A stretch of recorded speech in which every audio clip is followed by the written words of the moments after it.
إن الصفا والمروة من شعائر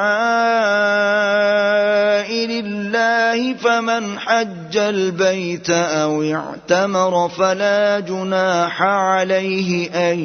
يطوف بهما ومن تطوع خيرا فإن الله شاكر عليم۔ بے شک کوہ صفا اور مروہ اللہ کی نشانیوں میں سے ہیں، تو جو شخص خانہ کعبہ کا حج یا عمرہ کرے اس پر کچھ گناہ نہیں کہ دونوں کے درمیان چکر لگائے، بلکہ یہ ایک نیک کام ہے، اور جو کوئی نیک کام کرے تو اللہ قدردان ہے، دانا ہے۔